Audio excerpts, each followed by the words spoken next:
উদ্যোক্তাদের কাছে আমার আনন্দ এবং ধন্যবাদ জানাবার প্রায় অবধি নেই। এই রকম সময়তে আমরা খুব বিপন্ন, হতচকিত, প্রায় দিশাহীন অবস্থায় ঘুরে বেড়াচ্ছি বৌদ্ধিক জগতে দৈনন্দিন জীবনযাপনে। এখন এই সভার যেটা মূল কথা প্রায় গোড়ায় ছিল, ভাবো ভাবো ভাবা প্র্যাকটিস করো, ঋত্বিক বাবুর বিখ্যাত কথা, যেটা প্রধান ভয়ের জায়গা হয়ে যাচ্ছে, যা নিয়ে সবচেয়ে বেশি চিন্তা রয়েছে।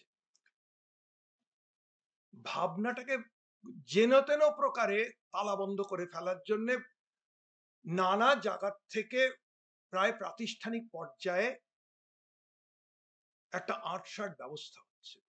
এইটা সবচেয়ে ভয়ের কথা। আমার যেটা এই মুহূর্তে সবচেয়ে বেশি এই জায়গাটায় এসে ভালো লাগছে, এখানে প্রত্যেক শ্রোতা যারা এসছে তারা প্রায় কিশোর থেকে তরুণ বয়সের দিকে যাচ্ছে। যদি ভাবার জায়গা নূতন করে তৈরি করতে হয়, এটা তোমরা পারবে। আমার এখন যা বয়সে পৌঁছেছি, যে ধরনের ভাবনা চিন্তা সত্যিই কিন্তু প্রায় অস্তাচলের ধারে, ফলে পূর্বাচলের দিকে তাকাতে গেলে আমি তোমাদের দিকে তাকাবো। এই ভাবনার জায়গাটা কি? এই যে ইপ্সিতা একটু আগে চমৎকার করে বললেন যে পাঠ, নানা রকমের পাঠ, নানা সূত্র থেকে উৎসারিত পাঠ, চলচ্চিত্রের মাধ্যমে পাঠ, প্রাতিষ্ঠানিক মদতে কিভাবে কোনো কাজের গতি প্রকৃতি ঠিক করা হচ্ছে, তার বাইরের থেকে দেখা যে পাঠ, তার ভিতরে ঢুকে খোলনলচের মধ্যে দেখা যে পাঠ, যে ধরনের বয়ান তৈরি হচ্ছে তার যে পাঠ, এই পাঠটার জন্য কিন্তু পড়ার দরকার এবং পড়ার পরে ভাবার দরকার। যে কথা আমাদের একদম অল্প বয়সে অসীম দাশগুপ্ত, অসীমদার কথা বলছি, তিনি একটা খুব, তার তো কথা বলার ধরনই ছিল খুব সহজ ভাষায় গভীর কথা বলতে পারতেন। বলতেন যে যদি 10 মিনিট পড়ো তাহলে 20 মিনিট ভাবো। এবং যখন আমরা পড়ছি, যা জিনিস পড়ি, ছাপার অক্ষরে পড়ি, এখন তো নানা রকমের ছাপানো অক্ষর শুধু বইয়ের মলাটের মধ্যে থাকে না, ছাপানো অক্ষর নানাভাবে পড়া যায়। যেন ধরেই নেওয়া হচ্ছে যে কোন জিনিস ছাপার অক্ষরে দেখছি একেবারে নির্বিচারে মেনে নিতে হবে। এই জায়গাটা বন্ধ হওয়ার দরকার। আমি কাউকে অশ্রদ্ধা করতে বলছি না, কিন্তু কোন লেখক, তিনি রবীন্দ্রনাথই হন, রমেশচন্দ্র মজুমদারই হন, যদুনাথ সরকার হন, রমিলা থাপার হন, কেন কোন কথা বলার জন্য কিসের তাগিদে লোক কথাটা বলছে? সত্যজিৎ রায় বা ঋত্বিক ঘটককে মৃণাল সেন, কি আজকে একটু আগে যেটা বললেন সৃজিত, যে ছবি করতে চাইছেন, কোন তাগিদে ছবি করছেন? ঘরের খেয়ে বনের মোষ তাড়াবার জন্য করছেন, নাকি নিশ্চয়ই সারাক্ষণ লোকে পকেটে মুনাফা পড়ার জন্য এই ধরনের কাজ করছে না? তাগিদটা কিসের? এই জায়গাটা করতে গেলে যা একটু খুঁটিয়ে পড়া, খোলা মনে, মুগ্ধতা বোধ না নিয়ে, ওই সংস্কৃত যে ধাতুর থেকে মুগ্ধতা তৈরি হয়, মুহ ধাতু, মুগ্ধতার মুগ্ধ শব্দ মুহ ধাতুর থেকে তৈরি, তার সঙ্গে আরেকটা শব্দ তৈরি মূঢ়। মূঢ় এবং মুগ্ধ দুটোই একই ধাতুর থেকে নিষ্পন্ন হয়। অতএব এই সীমারেখাটার একটা সম্বন্ধে সচেতন থাকার দরকার। আমি এই প্রসঙ্গে গিয়ে যেখান থেকে ইপ্সিতা শেষ করেছেন, আমি সেখান থেকে জায়গাটায় যাব। এক ধরনের বহিরাগত, বাইরের থেকে এসছে, ওই যেখান থেকে কারা কারা এক দেহে লীন, অন্যরা হতে পারে, পাঠান মোগল এক দেহে লীন নয়, এই যে ভাবটা ঢোকানো হলো বহিরাগত, এবং যারা বহিরাগতকে যদি ছাঁটাই করে ফেলা যায়, বকযন্ত্র নিষ্কাশন করে ফেলা যায়, তাহলে কিন্তু একটা নিটোল চমৎকার সুস্থিত সমাজ সংস্কৃতি, যার সঙ্গে নিত্যকার যোগ কিন্তু সনাতনের। এই সনাতন কথাটার যে কি অর্থ, কার জন্য সনাতন কোনটা, এ তো আজকেও বুঝতে পারলাম। সনাতন এই যে একটা কথাটা ভেবে দেখ, আমি মাঝে মাঝে কখনো কখনো শব্দ আমাকে খোঁচা মারে। এই যে সনাতন বলা হচ্ছে, শেষে একটা তন আছে, এটা একটা কালের মাত্রা দেয়, প্রাক্তন, পূর্বতন। সনাতন শব্দের প্রকৃত অর্থ হচ্ছে, যদি অমর কোষ, অমর সিংহের দেখা যায়, বলা হচ্ছে সদাতন এবং সনাতন এ দুটো সমার্থক, অর্থাৎ প্রায় চিরকাল আছে। এখন যেভাবে এখন সনাতন শব্দ যদি শাশ্বত কথাটাকে বোঝানো যায়, তার একটা অন্য মর্যাদা আছে। কিছু কিছু আদর্শ তো শাশ্বতই থাকে, এক মানুষের প্রতি আরেক মানুষের ভালোবাসা, বিভিন্ন মানুষের মধ্যে স্বার্থবিহীন ভালোবাসা, কারোর জন্য পীড়িত হওয়া, কারোর দুঃখে চোখে জল ফেলা, যার সঙ্গে আমার কোনো সম্পর্ক নেই, এটা তো শাশ্বত চেহারা। কিন্তু সনাতন সনাতন বলে যে অপরিবর্তনীয়, অপরিবর্তিত, অপরিবর্তনশীল অবস্থানের কথা, সেটা আসলে অচলায়তন, সেটা যে একেবারে বরবাদ করে দেওয়ার জিনিস, এটা আমরা সবাই জানি। এখন এই প্রেক্ষিত থেকে সনাতনের বাইরে যারা, তারা কিন্তু বরবাদ হওয়ার উপযুক্ত, তারা বহিরাগত। এই যে সারাক্ষণ শুনছি বিদেশি, এবং বিদেশি বললেই কিন্তু মূলত যে ঝোঁকটা দেখানো হচ্ছে, সেটা ইসলাম ধর্মাবলম্বী। একটু আগে ইফরিতা বলেওছে যে তারা অত্যন্ত হিংস্র, এক হাতে তরোয়াল, এই যে জনমানুষের ছবিটা খুব, এবং খুব সহজ সরল, আর কোনো বিকল্প নেই, ভাবা নেই, এটাই একমাত্র একমাত্রিক নিশ্ছিদ্র নিটোল ছবি বা আখ্যান।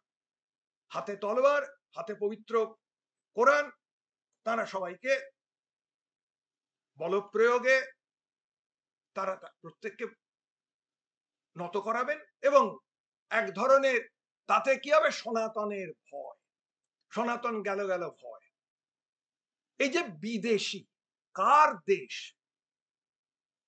কোনটা বিদেশ, কার, আমি দুটো শব্দ একটু বললাম, একটু শব্দের জগতে ঢোকার দরকার, কোন সময়কার কোন ব্যবহৃত শব্দ। দেশ শব্দটা আসে কোথা, শব্দটা তৎসম শব্দ, বাংলায় ব্যবহার হচ্ছে বহু উত্তর ভারতীয়, যেগুলো সংস্কৃত থেকে নিষ্পন্ন, যাকে আমরা আধুনিক ইন্দো আর্য ভাষা ভান্ডার বলি, তার থেকে সংজাত, যার মূলে আছে প্রাচীন ইন্দো আর্য ভাষা গোষ্ঠী। এখানে একটা কথা বলে রাখার দরকার, আর্য দ্রাবিড়ের মতো একটা ভাষা গোষ্ঠী, তাকে যদি আমরা বলি যেভাবে ব্যবহার করা যায় নরগোষ্ঠী, বা একটা কম, ভাষার কম এক হয় না কবেকার। এবং যারাই যে আর্য দ্রাবিড় নিয়ে, আমি বলি, আমার স্কুল জীবনের কিছু বন্ধু আছেন, আমি স্কুল জীবন লেখাপড়া করতাম, এতটাই গন্ডগোলের ছাত্র ছিলাম, আমার বাবাকে হিন্দু স্কুলে হেডমাস্টারে তিনবার তলব করেছিল, যে একে আর মোটামুটি বের করে দেওয়াই ভালো।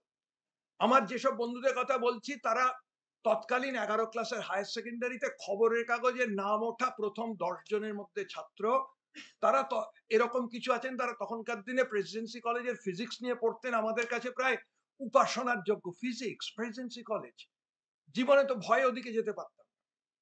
এইরকম মানুষ, তার গবেষণা ডিগ্রি আছে, বৈজ্ঞানিক মনোভাব আছে, কোথাও কোনো, আমি তার মধ্যে বেচালের, তিনি যেন আমাকে, আচ্ছা এই বাঙালিরা আমরা আর্য না দ্রাবিড়? তা আমি তাকে বললাম, এটা তোর মুখ থেকে আসছে কি করে, তুই তো বিজ্ঞান পড়ালো। ভাষা, আর্য একটা ভাষা গোষ্ঠী, দ্রাবিড় একটা ভাষা গোষ্ঠী, ভাষা গোষ্ঠী আর নরগোষ্ঠী এক হয়? তারপরে যখন আরেকটু আমাকে চাপাচাপি করতে লাগলো, না তুই একটু বল, আমি তখন যা দিয়ে ঠেকাবার তৎক্ষণাৎ রাস্তাটা এলাম। 1882 সালে রবীন্দ্রনাথ একটা বঙ্গবীর বলে কবিতায় লিখেছিলেন না, মোক্ষমূলর বলেছে আর্য, তাই শুনে সবে ছেড়েছি কার্য। এটা একটা ঊনবিংশ শতকের ধুয়ো, আজ অব্দি এটা নিয়ে জল খেতে হবে কেন? প্রথম কথা, এই যে দেশ শব্দটা, সংস্কৃত শব্দ দেশ, আমরা তো দেশ বলতে একটা নির্দিষ্ট ভূখণ্ড, এখন আবার জাতীয়তাবাদী রাষ্ট্র, জাতীয়তাবাদী জাতি রাষ্ট্র, যাকে নেশন স্টেট বলা হয়, তাতে তো দেশ একটা নির্দিষ্ট ভূখণ্ডে মধ্যে তাকে আশ্রিত, তার একটা সার্বভৌম চেহারা আছে। দেশ শব্দটা আসে কোত্থেকে? সংস্কৃত দেশ শব্দের ধাতুগত নিষ্পন্ন হচ্ছে দিশ, এই শব্দ থেকে, দিক। যে কারণে আপনারা খেয়াল রাখবেন, এটা দৈনন্দিন জীবনযাপনের কথা। ইতিহাস কিন্তু পুরনো আমল নিয়ে করে, কিন্তু ইতিহাস একেবারে জীবন্ত বস্তু। এই যে বিশ্বভারতীতে যারা অত্যন্ত সম্মানিত ব্যক্তিত্ব বলে তাদের শ্রদ্ধা করা হয়, একটা উপাধি দেশিকোত্তম। মানে কি দেশিকোত্তম? দিশ মানে যারা দিক দেখাবেন, দিশারির মধ্যে উত্তম। দেশিকোত্তম এখনো তো ব্যবহার করা হয় কথা। এই দিশ শব্দটা প্রথম ধরে দিয়েছিলেন আমার মাস্টারমশাই ব্রজুলাল চট্টোপাধ্যায়। এই চারটে প্রথম, যেটা বৈদিক সাহিত্যের, পরবর্তী বৈদিক সাহিত্যের ঐতিহ্য ব্রাহ্মণ বলে একটি বৈদিক গ্রন্থ, ঋগ্বেদের সঙ্গে, ঋগ্বেদের প্রায় বলা যেতে পারে ব্যাখ্যা সেখানে পাওয়া যায়। সেখানে বলা হচ্ছে ভারতবর্ষের 5টা ভাগ আছে, 4টি চারদিকের প্রধান ভাগ, উদীচী দিশ, প্রাচী দিশ, প্রতীচী দিশ, দক্ষিণা দিশ। মাঝখানে সেই জায়গাটা হচ্ছে পরবর্তীকালে যারা মধ্যদেশ, তার ধ্রুবা মধ্যমা প্রতিষ্ঠা দিশ, একদম ধ্রুব পাকাপাকি দেখিয়ে দেওয়া হচ্ছে। আমি তার বিশদে যাচ্ছি। তাহলে দিশ শব্দের প্রাথমিকভাবে কিন্তু দিক, 5টা দিক। এই 5টা দিকের যখনই বর্ণনা পাওয়া গেছে, কোথাও নিটল চেহারা নেই। একবার ইপ্সিতা বলছিলেন যে নানা রকমের স্থানীয় আঞ্চলিক রূপ আছে। এই স্থানীয় আঞ্চলিক রূপের কথা বারবার বলা হচ্ছে। এরপরে একটা কথা আসে। এখন কেউ বলতে পারে এসব তো সংস্কৃত গ্রন্থের কি কথা, এসব জানার দরকার নেই, ওই জেনে কি করবো। আজকে আমাদের হালফিলের যে সমস্যা, এই যে দেশ আর দেশের উল্টো বিদেশ, কে বিদেশি? আচ্ছা, একটা কথা একটু ভাবা যাক তো। আমরা সবাই এই কবিতা জানি। কবিতাটা রবীন্দ্রনাথের নিজের গলায় ইউটিউবে পাওয়া যায়, বীর পুরুষ। প্রথম পংক্তি কি? মনে করো যেন বিদেশ ঘুরে মাকে নিয়ে যাচ্ছি অনেক দূরে। কোথায় যাচ্ছিলেন? পালকি চড়ে। যদি কেউ যায়, কত দূর? 5টা গ্রাম ছাড়িয়ে। বিদেশ, এই যদি কথা হয়, একটা হচ্ছে বিদেশ। একইভাবে যখন আরেকটাও এরকম চমৎকার, তাহলে বিদেশ বলতে আমরা ওই হিন্দিতে মানে ফরিন, ওই ফরিনের সঙ্গে কোনো সম্পর্ক নেই, কিন্তু নিজের এলাকার বাইরে গেলেই একটা কিন্তু এই বিদেশের বক্তব্যটা চলে আসে। আরেকটু এখন বীর পুরুষের ছোট্ট বাচ্চা ছেলের কল্পনা, সে কোথায় যাচ্ছে লোকে বলতে পারেন, সে কি লিখছে এরকম বিদেশ, যেতেই পারে তো দূরে। অন্তত বাঙালি ছেলে বাংলাদেশ গেলেও তো এখন বিদেশ। আরেকটু স্পষ্ট করে ধরা যাক পুরাতন ভৃত্যের ক্ষেত্রে যখন কেষ্টার মালিক ঠিক করলেন তিনি তীর্থ করতে যাবেন, বলায় বাজায় বাক্স সাজায় গৃহিণী কহিল কাঁদি, তার পরের লাইনটা কি? পরদেশে গিয়ে কেষ্টারে নিয়ে অনেক কষ্ট পাবে। গিয়েছিলেন কোথায়? বৃন্দাবন তো, কলকাতার থেকে। আমি কহিলাম আরে রাম রাম নিবারণ সাথে যাবে। তাহলে কোন সময়কার লেখা? খুব সম্ভবত, আমি খুঁজছিলাম ঠিক মতন পাইনি, সঞ্চয়িতার মধ্যে তো আছেই, 2টো কবিতাই আছে, কোন ক্রমেই 20 শতকের প্রথম দশকের আগে পরে তো নয়। রবীন্দ্রনাথের কাছে তখনও কিন্তু বিদেশ মানে কি, পরদেশ মানে কি, অর্থাৎ এই যে বিদেশ পরদেশ বললেই কিন্তু মাথার মধ্যে ঢুকে যাচ্ছে নির্দিষ্ট ভূখণ্ডে সীমানা চিহ্নিত আধুনিক জাতিরাষ্ট্রের গল্প। এটা অত্যন্ত অর্বাচীন একটা ধারণা। দেশ শব্দের প্রাচীনত্ব অনেক বেশি, তার দীর্ঘমেয়াদী ঐতিহ্য অনেক বেশি। এমনকি রবীন্দ্রনাথ যখন ব্যবহার করছেন, বা ধরুন আরেকটু পরের রবীন্দ্রনাথের গান ধরলে, যখন হচ্ছে যে উদাসিনী বেশে বিদেশিনী কেশে নাইবা তাহারে জানি, এই বললে কি ধরতে হবে যে কি করে কবি বা যিনি সুরকার বা যিনি গায়ক বিদেশি মহিলার জন্য এ দিয়ে মরছেন কি অর্থে? অথবা আরেকটু স্পষ্ট করে যদি ধরা যাক, নজরুলের বিখ্যাত গান কে বিদেশি মন উদাসী বাঁশের বাঁশি বাজাও বনে, এ কোন বিদেশি? ফ্লুট বাজাচ্ছিলেন না এটা কৃষ্ণের উদ্দেশ্যে বলা হচ্ছে? বিদেশি কথাটার অর্থটা কি? এবং বিদেশি বললে বহিরাগতর, এবার আরেকটু ইতিহাসের পিছনে চলে যায়।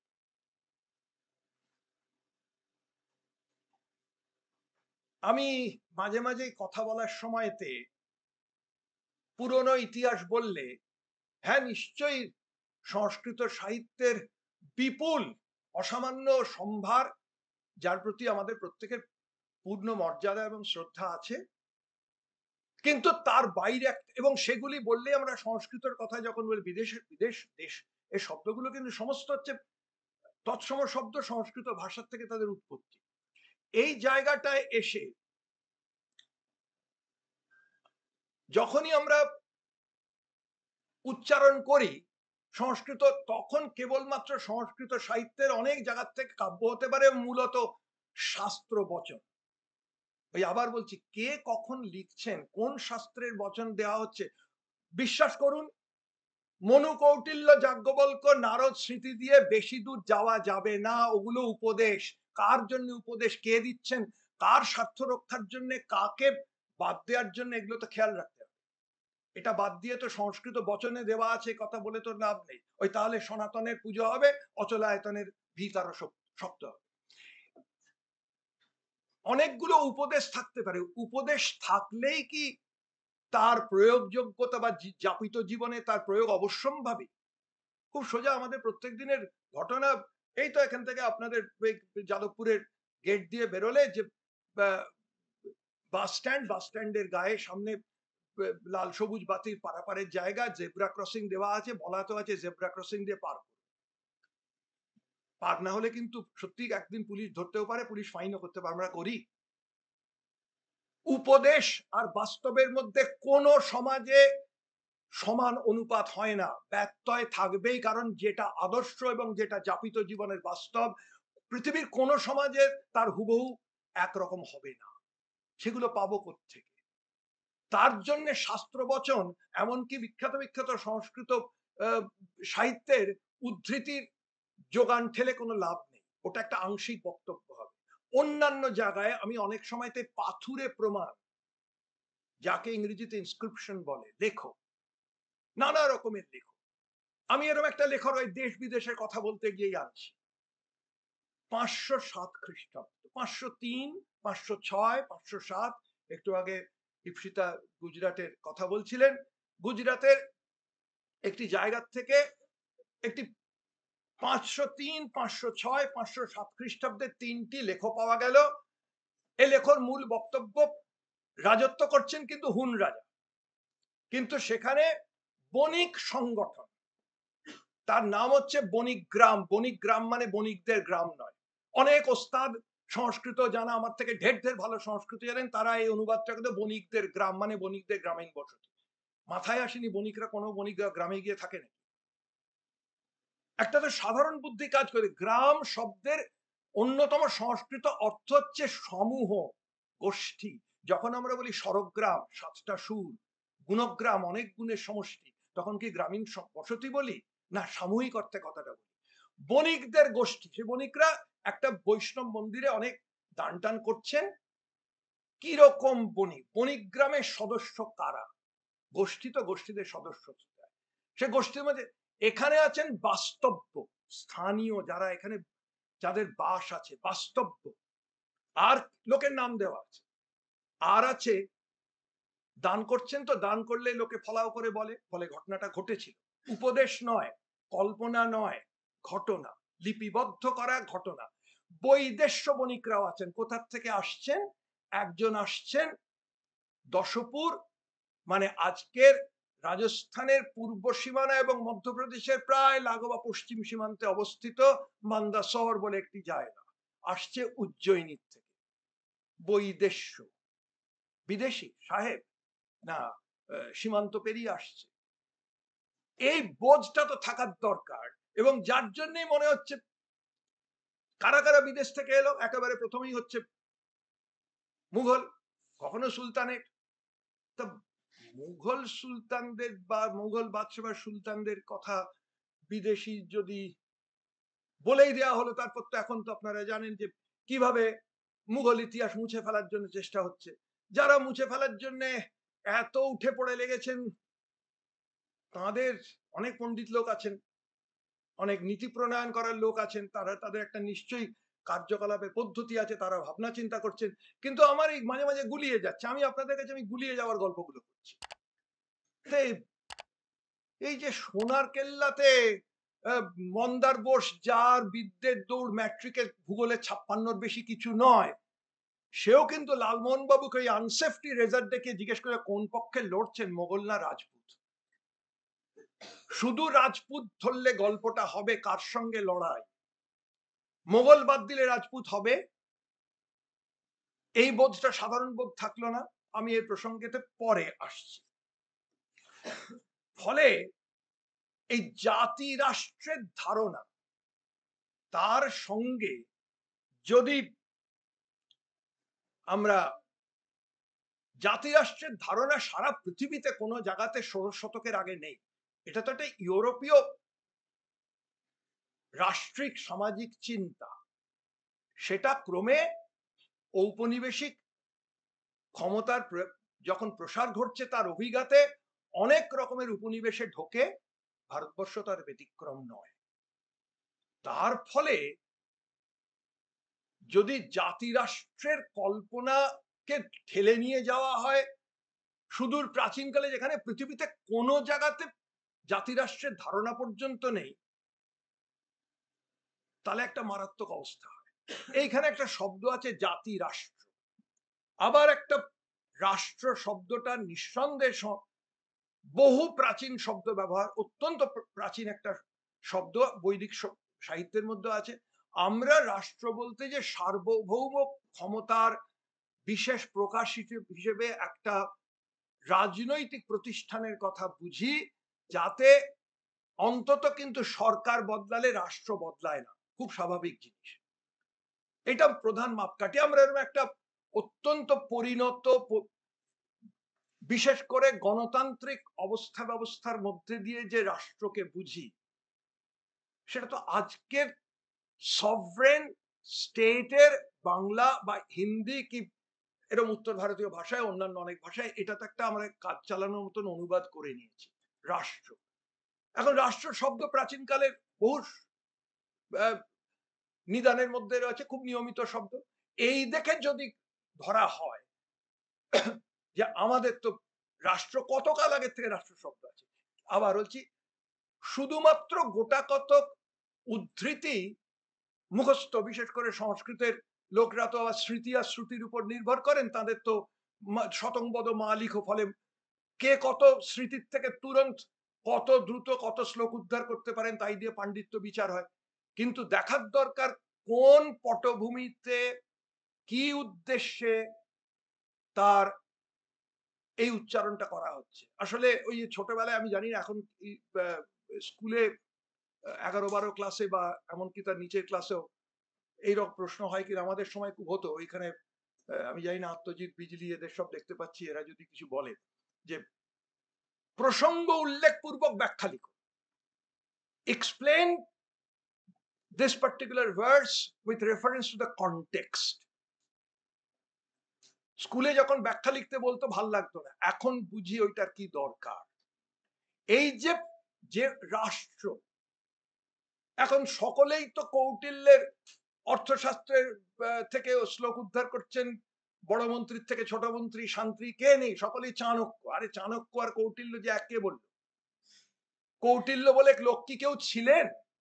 তাহলে আমাদের যে কোনো লোককে, মানে বাঁ হাতের কোড়ে আঙুল দিয়ে যিনি সংস্কৃত ভাষায় ফেলে দিতে পারেন, একজনের নাম রাধা গোবিন্দ বসাক, দ্বিতীয় লোকের নাম হচ্ছে আর.পি. কাংলে। এরা দুজনেই সংস্কৃত অর্থশাস্ত্রের সঠিক সম্পাদন এবং অনুবাদ করেছিলেন। রাধা গোবিন্দ বাবুর কাজ বাংলায়, আর.পি. কাংলের বিখ্যাত বম্বে বিশ্ববিদ্যালয় থেকে 3 খণ্ডের বেরোনো মূল অনুবাদ, এবং তার উপরে ঠিক আরো মানে অনেক আলোচনা ছিল 3 খণ্ডে। কেন লিখছেন? কৌটিলীয় অর্থশাস্ত্র, কৌটিল্য না কিন্তু। মানব ও ধর্মসূত্র যেরকম ধর্মশাস্ত্র, ওটা একটা আমাদের যেরকম বলা হয় স্কুল অফ থট, সেই অর্থে কৌটিলীয় এইটাই। কিন্তু তার সঙ্গে কৌটিল্য ব্যক্তি বিশেষকে ওসব কথা থাক।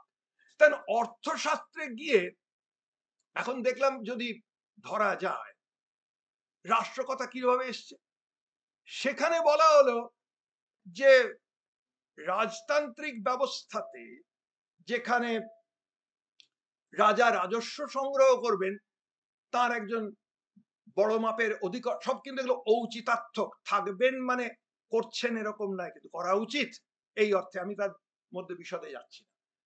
সমাহর্তা বলে সম্যক রূপে কর আহরণ যিনি করেন তিনি সমাহর্তা।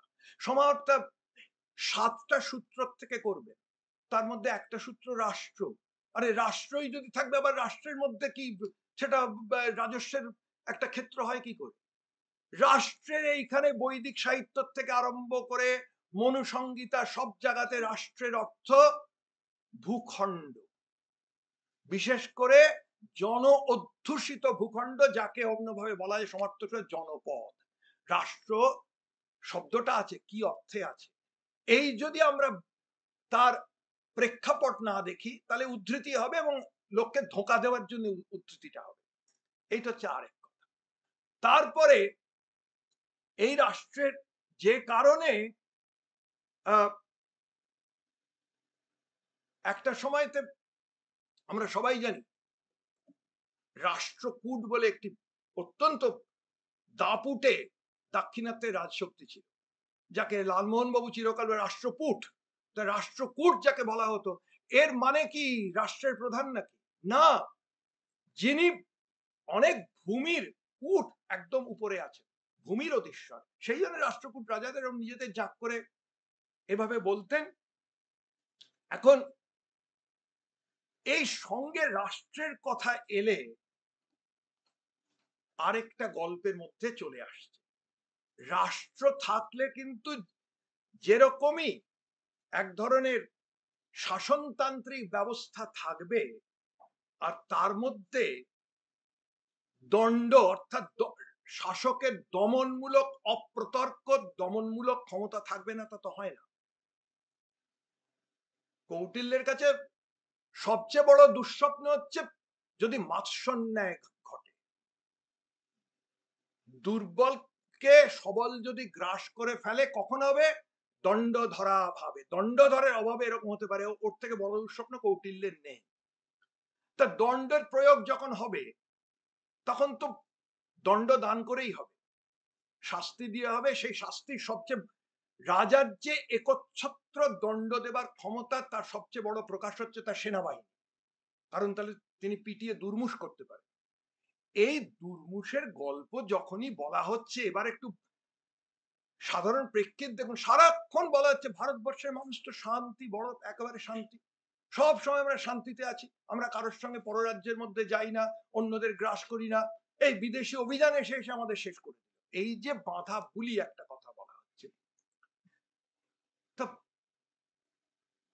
লড়াইয়ের গল্পগুলো কি তাহলে, যেখানে একটু আগে দু একবার দীপশিতা বলছিলেন যে প্রশস্তি, সংস্কৃত লেখতে প্রশস্তি ভর্তি। রাজা হয়তো অনেক দান ধ্যান করবেন, কোন একটা পুণ্যতিথিতে কোনো ব্রাহ্মণকে জমি দেবেন, কিন্তু তার আগে তিনি তার পূর্বপুরুষ কত বড় বংশের লোক, তিনি কত বড় সমস্ত নিয়ম কানুন মেনে চলেন, কত লোকের দান ধ্যান করে, তার একটা ফলাও বিবরণ থাকে। তা ফলাও বিবরণ থাকতে গেলে তার যুদ্ধের লড়াইতে তিনি কত বড় বীর বলতে হয়, আর বীরত্ব থাকবে আর নৃশংসতার গল্প থাকবে না, এরকম তো চলতে পারে না। গাদা গাদা এরকম আছে। এমনকি যিনি এর মধ্যে ব্যতিক্রম প্রায় খোলাখুলি বলছে তিনি অশোক। অশোকের ত্রয়োদশ গিরি শাসনে কিন্তু বোঝা যায় কলিঙ্গ এলাকা জয় করতে গিয়ে কি পরিমাণ রক্তক্ষয় হয়েছিল। আমি তার বিশদে যাচ্ছি না। অশোক কিন্তু সেখানে বলছেন প্রায় এমন ভাবে কথাটা বলা, একটা অবিজিত এলাকা জয় করার সময় এত লোকের বধ মানে তারা যুদ্ধক্ষেত্রে মারা গেছেন, এত লোক মৃত, যুদ্ধের অভিঘাতে মারা গেছেন, এবং তার থেকে অনেক বেশি লোককে তুলে নিয়ে গিয়েছি, প্রায় যুদ্ধবন্দী হিসেবে কোনো কাজে লাগিয়েছে? আমার কথা না, অশোকের নিজের করে তার তীব্র অনুশোচনা হয়েছে। এইরকমই অসংখ্য গল্প আছে, এবং তার জন্য কেবলমাত্র কিন্তু সংস্কৃত লেখো, সংস্কৃত সাহিত্যে যাওয়ার দরকার নেই। আমার মনে হয় অনেকেই তো ওড়িশার ভুবনেশ্বর, পুরী, কোনারক এর মধ্যে দেখা, ভুবনেশ্বর গেলে হাতিগুম্ফা তে নিয়ে যাওয়া হয়। হাতিগুম্ফার গুহাবাস আছে, জৈন শ্রমণদের জন্য তৈরি করে দিয়েছিলেন কলিঙ্গের প্রথম শক্তিমান রাজা, তার নাম হচ্ছে খারবেল। তিনি নিজে অত্যন্ত নিষ্ঠাবান জৈন, এরকম কথাই বলা হয়েছে। তিনি জৈন হয়েও তিনি যখন বিবরণ দিচ্ছেন তার ক্রিয়াকলাপের, সাল সালওয়ারি, প্রথম বছরে 5 বছরে, 8 বছরে বারবার আসছে, তার সঙ্গে যুদ্ধে তিনি কোন কোন জায়গা থেকে কি কি লুট করে এনেছে, অঙ্গমগজ থেকে কি কি লুট করে এনেছে। এই যে লুট করার গল্পটা বললেই মাথায় আসছে, ও একমাত্র তো মুসলমানরা, শাসকরা সেই লুট করে দিয়ে গেছে। এবং তার মধ্যে কি, এ তো এমনি হিংসার বর্ণনা ভর্তি। আপনারা একটা চমৎকার বই আছে উপিন্দর সিং এর, political violence in ancient India, দেখবে। আচ্ছা, এই আমি দু একটা কথা, এমন কি যাকে সংস্কৃত শাস্ত্রে বলা হচ্ছে শারীরিক কায়িক হিংসার যুদ্ধ হয়, দণ্ড দেওয়া হয়, তার তো একটা মারাত্মক অভিঘাত আছে, কিন্তু তার থেকেও অনেক বেশি ক্ষতিকারক, অনেক বেশি বেদনাদায়ক বাচিক হিংসা, কথার মাধ্যমে লোককে আমি যা বলছি তার মধ্যে হিংসা দেওয়া এবং তাকে দেশ তার ঝোঁকটা দেওয়া।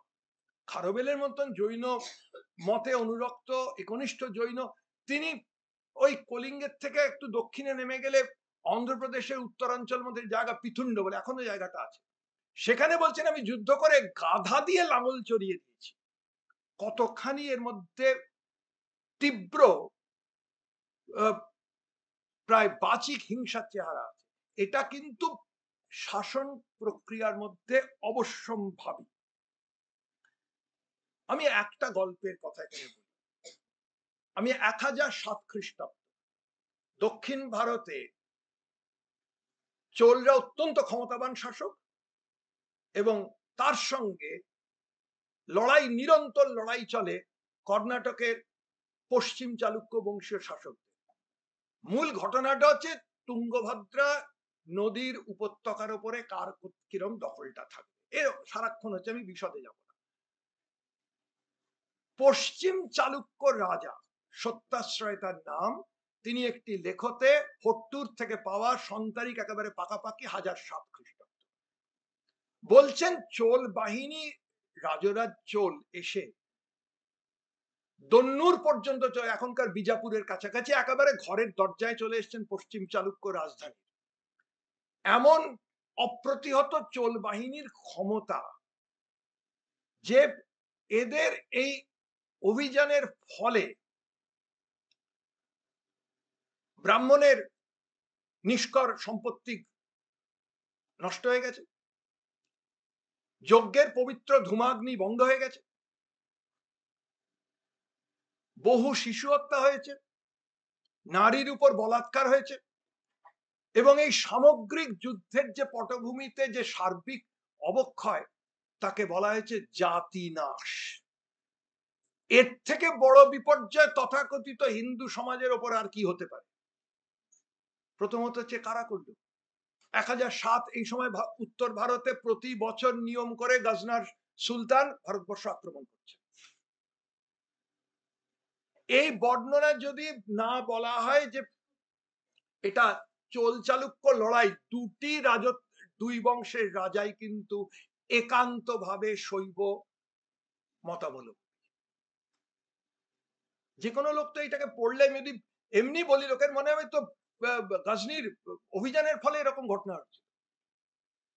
তারপরে ওই যে প্রেক্ষিতের কথা বললাম, আচ্ছা এরকম ভাবে আমি শত্রুর কাছে গোবেড়েন মার খেয়েছি, এই কথাটা ফলাও করে আমি বলবো কেন? বলছেন প্রশস্তি, তো এইটা তো বোধটা আসবে কি না। এরপরে যে রাজা এতক্ষণ মার খাওয়ার গল্প তিনি বলছেন, এর পরেও কিন্তু আমি ক্ষমতাবান রাজরাজকে আমি আমার এলাকার থেকে বাইরে বের করে দিয়েছি। আসলে গল্পটা এইখানে। তিনি প্রথমে দেখাচ্ছেন তার সামনে চ্যালেঞ্জটা কি ছিল, কি ভয়ঙ্কর চ্যালেঞ্জ। এবার যদি আমি তাকে অতিক্রম করি তাহলে আমার মহত্ব কত বাড়ে। পাঠটা কিন্তু এইভাবে যাবে। সারাক্ষণ বসে যদি আমরা ভাবি বহিরাক্রমণ ঘটলো, কে কার বহিরাক্রমণ। এর পরে একটা জায়গায় একটু এইবারে আমি ছবিতে একটু আসি, কয়েকটা স্পষ্ট জিনিস একটু বললে সুবিধা হবে। এসব চেনা জায়গা, লিঙ্গরাজ মন্দির ভুবনেশ্বরে সবাই জানে। তার সঙ্গে আমি পুরী আর কোনারকের ছবি দেখাচ্ছি না, একটা কারণে দেখাচ্ছি। এই যে চোলদের কথা বললাম, বৃহদীশ্বরের মন্দির তাঞ্জাউরের, আরেকটা ছবি দেখিয়ে থাম। এটাও বৃহদীশ্বরের একেবারে প্রায় গগনচুম্বী তার বিমান, উপরিকাঠামো যেটাকে বলে, উঠে গেছে, প্রায় আকাশ ছুঁয়েছে। পাশেরটা হচ্ছে গঙ্গৈকণ্ড চোলপুরম, রাজেন্দ্র চোলের গঙ্গৈকণ্ড।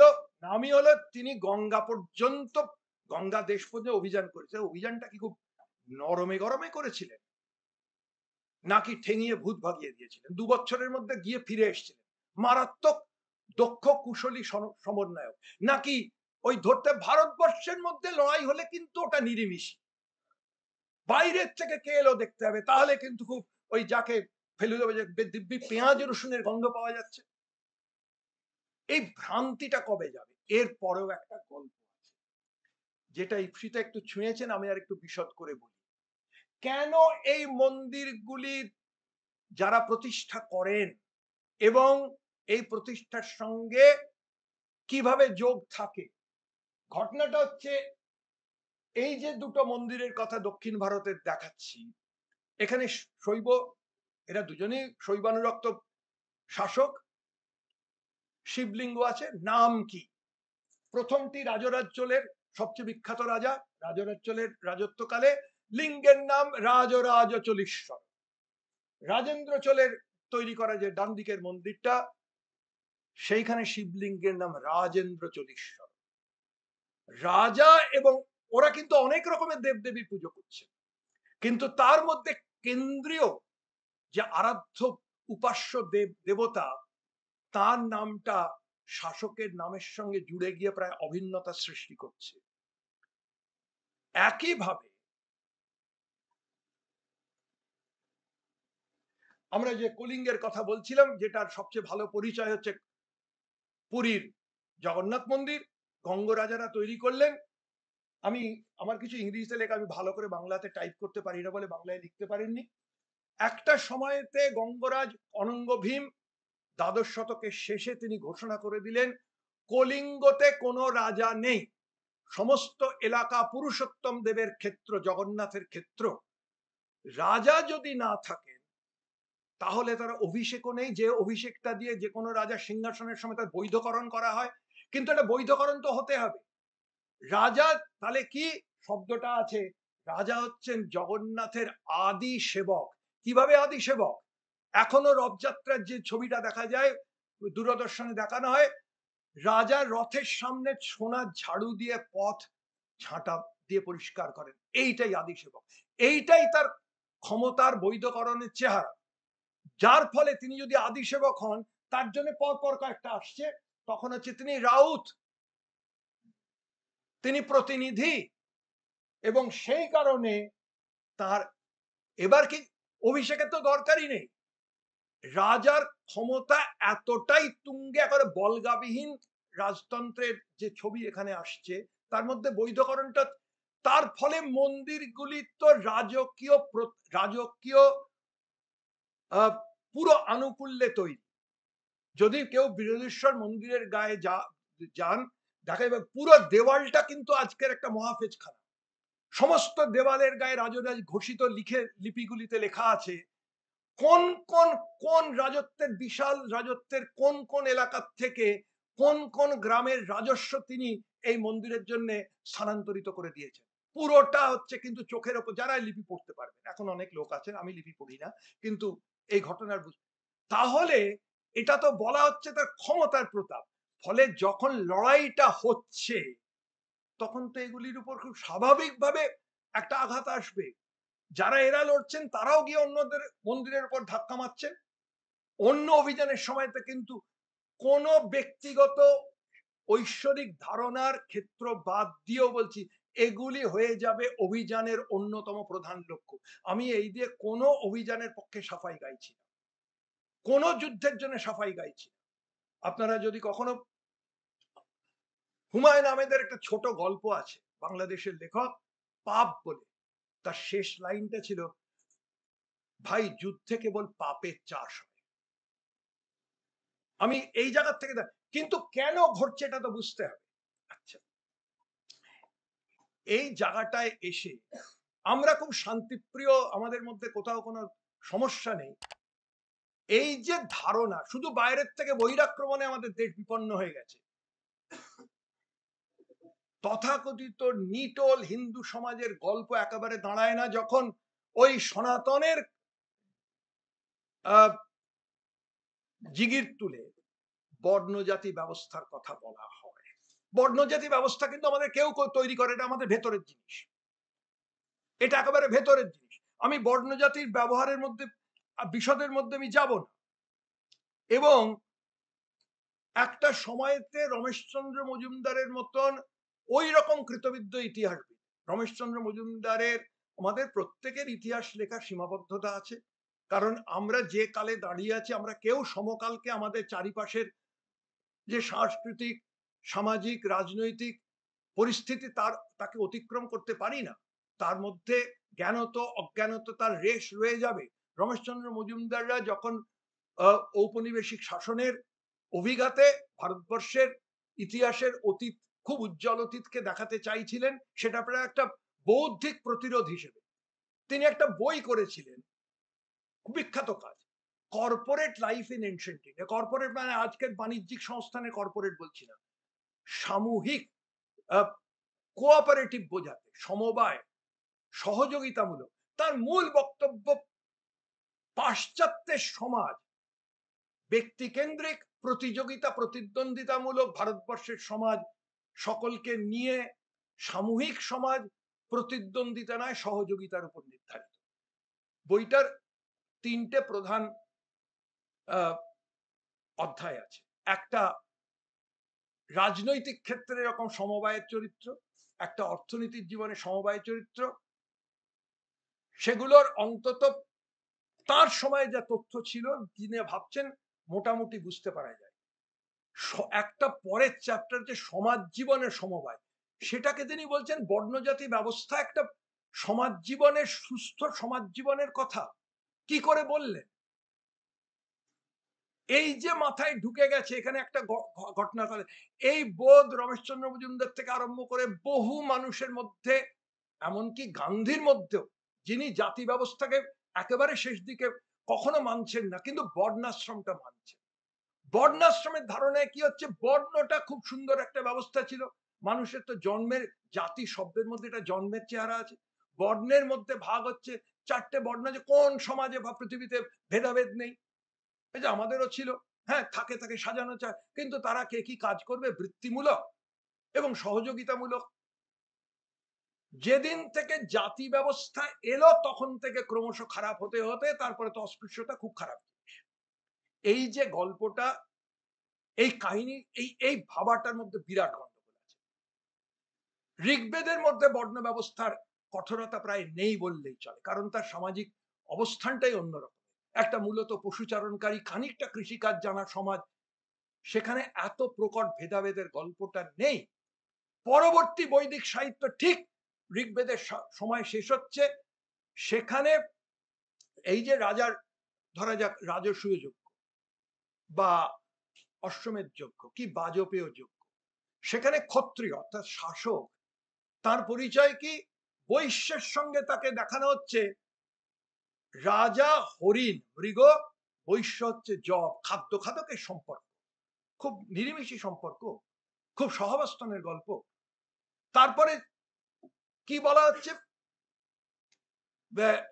বৈশ্যের কি অবস্থান, ক্ষত্রিয়ের তরফে, বর্ণের, আমি কিন্তু কোনো জাতির উল্লেখ করছি না, বর্ণের গল্পের মধ্যে কি বলা হচ্ছে, বৈশ্য, বৈশ্য তাকে যে কোনো সময় উঠিয়ে দেওয়া যায়, যথাকাম উত্থাপ্য, তাকে যখন ইচ্ছে যেরকম ইচ্ছে বা তার উপর কঠোর অবস্থান নেয়, যথাকাম প্রেষ্য।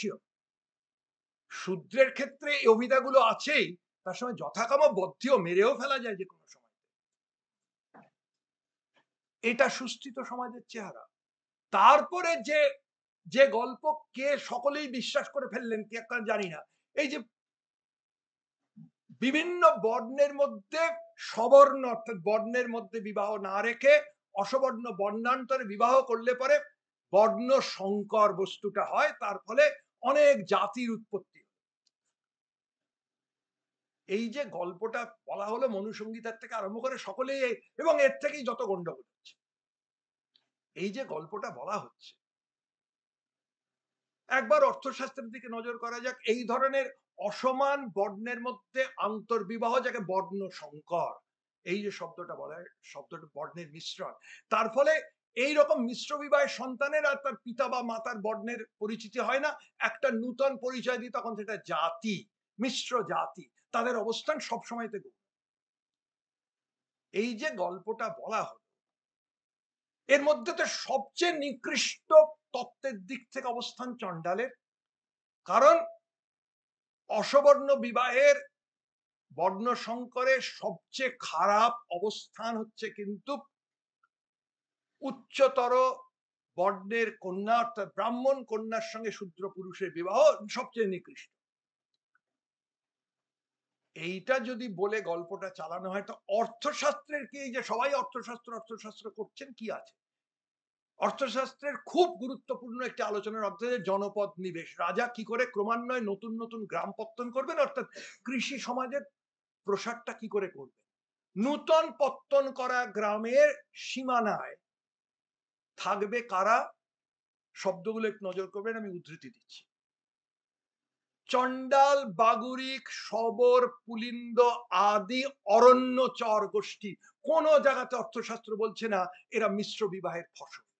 অরণ্যচর গোষ্ঠী, এই অরণ্যচর গোষ্ঠীর সঙ্গে কিছুদিন পরে মনুর ধর্মশাস্ত্রে হয়ে যাচ্ছে এরা অন্ত্য বসায়, বসতির থেকে একটু দূরে থাকবে।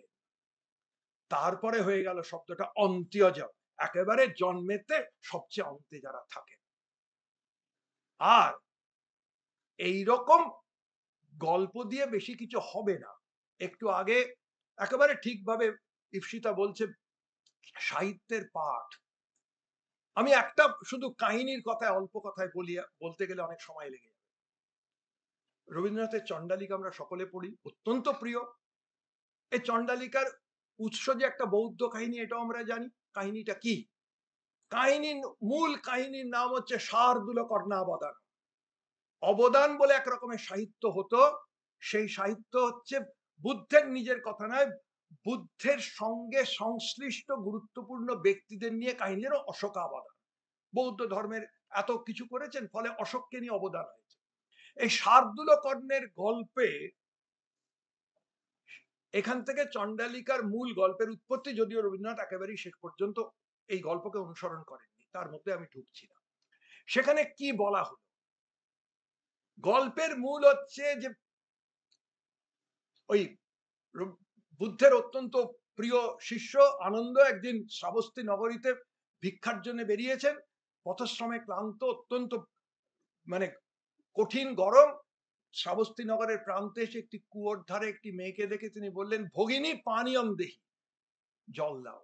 সে মেয়েটি তখন বললে যে আমি জল দিতে পারি না, কারণ আমি মাতঙ্গ। চণ্ডাল শব্দটা নেই, মানে একই, আমি মাতঙ্গ দ্বারিকা, আমি মাতঙ্গ কন্যা। তাকে তিনি বলছেন তুমি জল দাও, এতে কিছু হবে না। তারপরে সে জল দেওয়ার পরে এই মাতঙ্গ নামটা কিন্তু প্রকৃতি আছে মূল টেক্সটে। সে তখন গিয়ে শাসক মানে আনন্দকে বলল, আমি তোমার জন্য আমি সারা জীবন দিচ্ছি। আনন্দ তাকে প্রত্যাখ্যান করলেন। তারপরে সে অনেক করে আনন্দকে ভোলাবার চেষ্টা করে, আনন্দ রাজি হলেন না। শেষ পর্যন্ত বুদ্ধকে দিয়ে ধরল।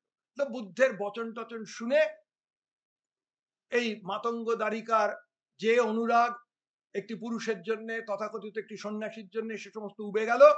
তিনি মস্তক মুন্ডিত করে বৌদ্ধ সঙ্গে ভিক্ষুণী হিসেবে প্রবেশ করলেন। এই অব্দি গল্পের মুখরা। এর পরে হচ্ছে তখন শ্রাবস্তীর সমস্ত লোক বলে কি আপনি একজন চণ্ডাল কন্যাকে আপনি সঙ্গে স্থান দিলেন? তখন বুদ্ধ বলছেন, তোমরা কি জানো এরা কে? এরা হচ্ছে পূর্বজন্মে আনন্দ ছিল, তার নাম শার্দুলকর্ণ, তিনি আসলে মাতঙ্গ ব্যক্তি। তার পিতা বহু শাস্ত্রে পারঙ্গম।